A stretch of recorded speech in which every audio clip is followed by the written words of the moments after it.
आमतौर पर पीसी या लैपटॉप की परफॉर्मेंस को बढ़ाने के लिए रैम को इंक्रीज करने की सलाह दी जाती है और शायद पीसी और लैपटॉप की परफॉर्मेंस बढ़ाने का सबसे कारगर तरीका भी यही है। आज की वीडियो में हम यही देखने वाले हैं कि कैसे हम अपने पीसी और लैपटॉप में रैम को इंक्रीज कर सकते हैं और पीसी और लैपटॉप की रैम को इंक्रीज करने के लिए हमें किन किन बातों का ध्यान रखना चाहिए। तो आइए एक्टिविटी को शुरू करते हैं और ले चलते हैं आपको अपने वर्क बेंच पर। तो आप देख सकते हैं फ्रेंड्स, हमारे पास एक ये डेल का लैपटॉप है और एक ये डेल का डेस्कटॉप भी है। दोनों को ओपन करके दिखा देता हूँ कि इनमें रैम कैसे और कहाँ पे लगा होता है। रैम जो है इसके बैक कवर में ही रहता है, बैक कवर के पीछे रहता है। तो कभी भी जब आप अपने लैपटॉप का बैक कवर ओपन करते हैं तो सबसे पहले तो इसका चार्जर का कनेक्शन निकाल दीजिए और साथ में इसकी बैटरी को डिस्कनेक्ट कर दीजिए। इसके बाद रैम को चेंज करने के लिए या रैम का स्लॉट देखने के लिए हमें इस बैक कवर के इस पोर्शन को खोलना पड़ेगा। एक्चुअली अलग अलग लैपटॉप में अलग अलग अरेंजमेंट होता है। किसी में तो एक छोटे से पोर्शन को खोल करके हो जाता है, लेकिन किसी किसी लैपटॉप में पूरा का पूरा बैक कवर ही खोलना पड़ता है। अभी मैं खोल कर दिखा रहा हूँ कि इसमें रैम कैसे लगा होता है। आप देख सकते हैं ये रैम का स्लॉट है और ये हार्ड डिस्क का स्लॉट है। यहाँ पर हार्ड डिस्क लगा होता है और मैं आपको पहले से लगा हुआ रैम खोल के दिखा देता हूँ कि इसे कैसे खोला और कैसे लगाया जाता है। आप देख सकते हैं फ्रेंड्स, ये जो रैम लगी है इसके दोनों साइड में क्लिप है। यहाँ पे दो स्लॉट है रैम के, एक अपर स्लॉट एक लोअर स्लॉट। इसके जो क्लिप है इसको आप दोनों हाथ से एक साथ बाहर की तरफ प्रेस करेंगे तो एक एंगल पर ये उठ जाएगा और इसी एंगल पर इसको आपको बाहर की तरफ स्लाइड कर लेना है। तो इस तरह से रैम बाहर आ जाती है। और देख सकते हैं फ्रेंड्स, यह हाइनिक्स कंपनी की रैम लगी हुई है, 4 GB की है। PC3L जो आपको लिखा हुआ देख रहा है, PC3 का मतलब है यह DDR3 है और L का मतलब है कि यह लो वोल्टेज वाली रैम है, मतलब लो वोल्टेज पर चलती है, काफ़ी कम पावर लेती है। तो जो हम दूसरा रैम लगाएंगे तो इसी से मैच किया हुआ रैम होना चाहिए, मतलब वो भी DDR3 होना चाहिए और लो वोल्टेज रैम होना चाहिए। 4 GB इसकी कैपेसिटी लिखी हुई है, कोड लिखा हुआ है। इसको आप इंटरनेट पर सर्च करेंगे तो इससे इसकी स्पीड पता चलती है। 1600 मेगाहर्ट्ज वाली है। इसको मैं वापस लगा देता हूँ और अभी आगे मैं वीडियो में दिखाऊंगा कि इसे कैसे अपग्रेड कर सकते हैं, कैसे रैम इसमें और ऐड कर सकते हैं। और वापस लगाने के लिए इसको इसी एंगल पर इंसर्ट करके, जिस एंगल पर निकला था, और इसको धीरे से प्रेस करेंगे तो ये आउटर जो इसकी क्लैंप है ये खिसक करके वापस इसके ऊपर लॉक कर लेगा और यह रैम वापस लग चुका है। या तो ये लैपटॉप में इसका रैम का अरेंजमेंट कैसा होता है और मैं आपको डेस्कटॉप में दिखा देता हूँ कि रैम का अरेंजमेंट कैसा होता है। फ्रेंड्स, आप ये देख सकते हैं डेल का डेस्कटॉप है। यह जो एक स्टिक सी लगी हुई दिख रही है यही रैम है और आप देख सकते हैं कि इसमें दो स्लॉट हमें दिख रही है रैम की और दोनों वाइट कलर के लॉक से बंद हैं। अगर आपके डेस्कटॉप में 2 से ज़्यादा स्लॉट हैं तो नॉर्मली इवन नंबर में होते हैं, 2, 4, 6, 8 ऐसे होंगे। अगर 4 स्लॉट होगा तो 2 ब्लैक 2 वाइट होंगे। तो आप कोशिश करें कि जब आप अपने रैम को इंक्रीज करते हैं, दूसरी स्टिक लगाते हैं, तो अगर एक वाइट पे लगी है तो दूसरी भी वाइट पे ही लगी होनी चाहिए। अगर एक ब्लैक पे लगी है तो दूसरी ब्लैक पे लगनी चाहिए। तो इससे क्या है, इनका आपस में जो है कंबाइंड परफॉर्मेंस अच्छा होता है। एक ब्लैक और एक वाइट पे लगा देंगे तो भी आपका सिस्टम रन करेगा, लेकिन परफॉर्मेंस थोड़ा डिग्रेड हो सकता है। इसमें तो 2 ही स्लॉट दिए हुए हैं, दोनों वाइट हैं, बट इसमें जो रैम लगा हुआ है ये 1300 मेगाहर्ट्ज वाली रैम है और यह 4 GB की रैम है। मैं इसे चेंज करके 1600 मेगाहर्ट्ज वाली सिंगल रैम 8 GB की लगाऊंगा और ये 4 GB की रैम निकाल कर बाहर कर दूंगा।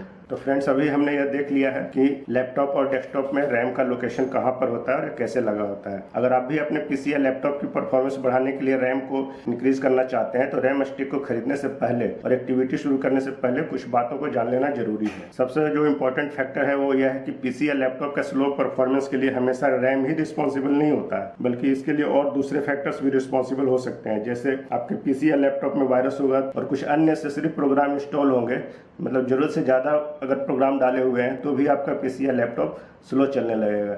इसलिए सभी अननेसेसरी प्रोग्राम को अनइंस्टॉल कर दीजिए। और आपके पीसी या लैपटॉप में अगर इंटरनेट स्लो चल रहा है तो इसका रीजन यह भी हो सकता है कि शायद आपका वेब ब्राउजर अपडेट नहीं हुआ, एक से ज़्यादा एंटीवायरस और कुछ क्लीनर प्रोग्राम डाले हुए हैं तो भी आपका पीसी या लैपटॉप स्लो हो जाएगा। और पीसी की कैपेसिटी से अगर बहुत ज़्यादा बड़े बड़े प्रोग्राम डाले हुए हैं या कोई हैवी गेम्स इंस्टॉल किया हुआ है तो आपका पीसी स्लो हो सकता है। और स्टार्टअप मेन्यू में अगर बहुत ज़्यादा प्रोग्राम डाल देंगे तो भी हमारा पीसी स्लो हो जाता है। और आपके पीसी या लैपटॉप में अगर बहुत ज़्यादा कुकीज़ या हिस्ट्री जमा हो गए हैं तो भी कंप्यूटर स्लो हो जाता है। इन सब चीज़ों को चेक एंड ओके करने के बाद भी आपको पीसी या लैपटॉप की परफॉर्मेंस परफॉर्मेंस को बढ़ाने के लिए रैम इंक्रीज करने की ज़रूरत है या नहीं, यह पता करना बिल्कुल आसान है। इसके लिए आप अपने पीसी या लैपटॉप को ऑन करके आप उतने एप्लीकेशन को ओपन कर लीजिए जितने नॉर्मली आप चलाते हैं। मैं इसमें काफ़ी सारे एप्लीकेशन को ओपन कर दिया हूँ। उसके बाद इन एप्लीकेशन को मिनिमाइज करके जो टास्क बार है इसमें खाली जगह पर राइट क्लिक करेंगे, फिर टास्क मैनेजर में जाकर उसके बाद परफॉर्मेंस पर क्लिक करेंगे।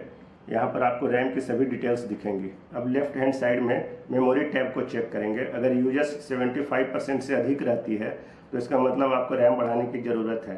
इतना चेक करने के बाद अगर आपको लगता है कि रैम बढ़ाने की ज़रूरत है, तब हमें यह पता करना है कि हमें किस टाइप की रैम और कितने रैम की ज़रूरत है। टाइप ऑफ रैम का मतलब है रैम का DDR वर्जन, रैम की फ्रीक्वेंसी मतलब रैम की क्लॉक स्पीड, और रैम का फॉर्म फैक्टर।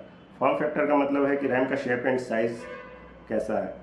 यह सभी स्पेसिफिकेशन आपको अपने पीसी या लैपटॉप के मैनुअल में या मैन्युफैक्चरर की वेबसाइट पर मिल सकता है। अगर हम अपने पीसी या लैपटॉप में एक से ज़्यादा रैम यूज़ करते हैं तो हमें इस बात का ध्यान रखना है कि अगर सभी रैम की फ्रीक्वेंसी इक्वल नहीं हुई तो जो ज़्यादा स्पीड वाली रैम है उसकी स्पीड भी कम होकर कम स्पीड वाले रैम के बराबर हो जाएगी। मतलब सभी रैम का जो इफेक्टिव स्पीड है वो लोवेस्ट स्पीड वाले रैम के बराबर हो जाती है। अब हमें यह डिसाइड करना है कि हमें कितनी जीबी की एक्स्ट्रा रैम की रिक्वायरमेंट है। तो यह डिपेंड करता है कि हमारा मदरबोर्ड कितना सपोर्ट कर सकता है और हमारे पीसी में चलने वाली एप्लीकेशन क्या क्या होंगी और हमारा बजट क्या है। अगर आपके यूजर्स नॉर्मल हैं, जो एवरेज यूजर्स हैं, तो टोटल रैम 4 GB से 8 GB के बीच रहने से आपका काम चल जाएगा।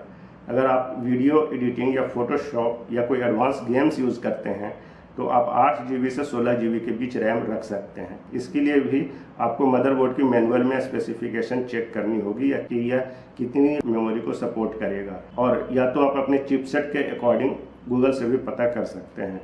और एक इम्पॉर्टेंट बात यह है कि रैम खरीदने से पहले हमें लैपटॉप या डेस्कटॉप खोलकर यह पता कर लेना चाहिए कि हमारे पीसी या लैपटॉप में रैम अपग्रेड करने के लिए फिजिकली कोई एक्स्ट्रा रैम स्लॉट्स खाली है भी कि नहीं। अब आप देख सकते हैं फ्रेंड्स, यहाँ पर एक स्लॉट खाली है। मैं इसमें एक एक्स्ट्रा रैम लगाकर दिखाता हूँ कि इसे कैसे लगाते हैं। तो आप यह देख सकते हैं यह रैम मैंने खरीदा हुआ है जो कि 2 GB का रैम है। तो मेरा कुल रैम जो है वो 6 GB हो जाएगा।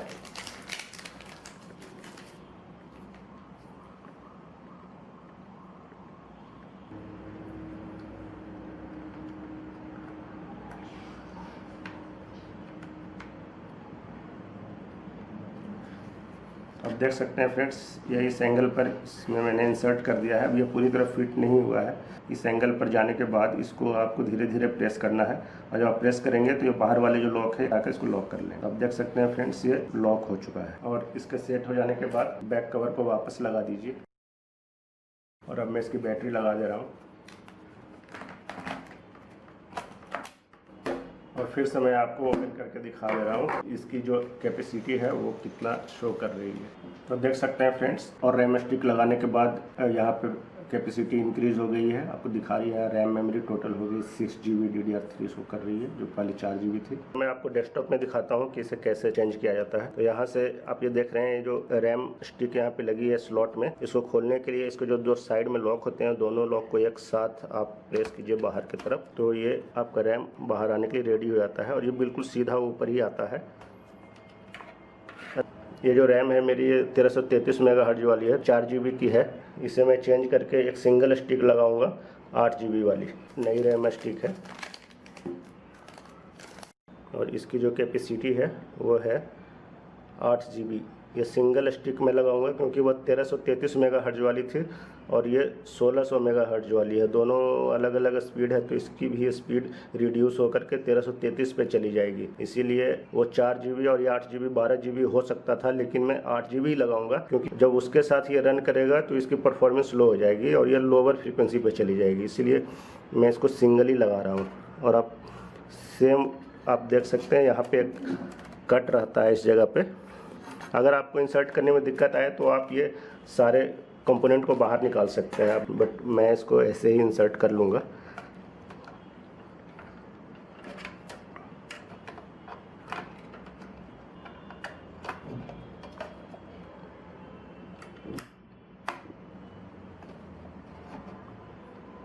इसको सीधा इंसर्ट करके अंदर की तरफ जब आप स्लॉट में प्रेस करेंगे तो बाहर का जो दोनों लॉक है ये अपने आप अंदर आ जाएगा और ये लॉक कर लेगा। इसको थोड़ी सावधानी रखनी है कि इसमें बहुत ज़्यादा अगर आपको प्रॉब्लम आ रही है तो ज़बरदस्ती इसको ना करें, नहीं तो ये डैमेज भी हो सकता है।